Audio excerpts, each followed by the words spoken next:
نصیب میں ہم نے ضلالت لکھ دی ہے ان کو توحید سمجھ میں نہیں آ سکتی۔ مجاہد اور شیخ الاسلام کو لوگ گالیاں دیتے ہیں صرف اسی جرم میں، قبروں کو ڈھہوا دیا، قبوں کو گروا دیا، چنری بندھی ہوئی درختوں کو کٹوا دیا، چولی بندھی ہوئی درختوں کو کٹوا دیا، ہاتھ کے کنگن اور چوڑی کپڑوں میں لپیٹ کے باندھے ہوئے درختوں کو کٹوا دیا، بڑے بڑے بزرگوں کی قبروں پہ سجدے ہو رہے تھے ان کو گروا دیا۔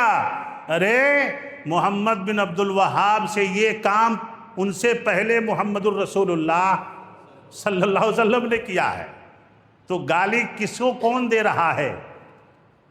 اگر قبر کے گروانے پہ اور استعانت طلب جن درختوں سے کی جا رہی تھی، ایسے درختوں کو کٹوانے کے عوض اگر محمد بن عبد الوہاب رحمۃ اللہ علیہ کو گالی دیا جا رہا ہے تو پھر اس آیت کا کیا مطلب ہوا جو سورہ نحل سے پڑھی گئی ہے؟ وَلَقَدْ بَعَثْنَا فِي كُلِّ أُمَّةٍ رَسُولًا أَنِ اعْبُدُوا اللَّهَ وَاجْتَنِبُوا الطَّاغُوتَ۔ اگلی جانتے ہیں اس میں بات اللہ نے کیا فَمِنْهُمْ مَنْ هَدَى اللَّهُ وَمِنْهُمْ مَنْ حَقَّتْ عَلَيْهِ الضَّلَالَةُ۔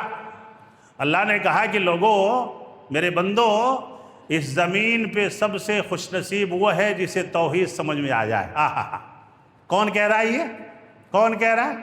اللہ کہہ رہا ہے اس زمین پہ اس سے بڑا خوش نصیب کوئی نہیں جسے توحید عقیدہ توحید سمجھ میں آ جائے، اور اس سے بڑا ذلیل اور گمراہ کوئی نہیں۔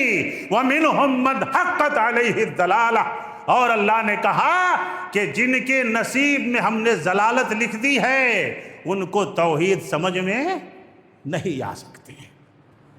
توحید کو سمجھنے کی کوشش کریں میرے دوست اور بزرگ۔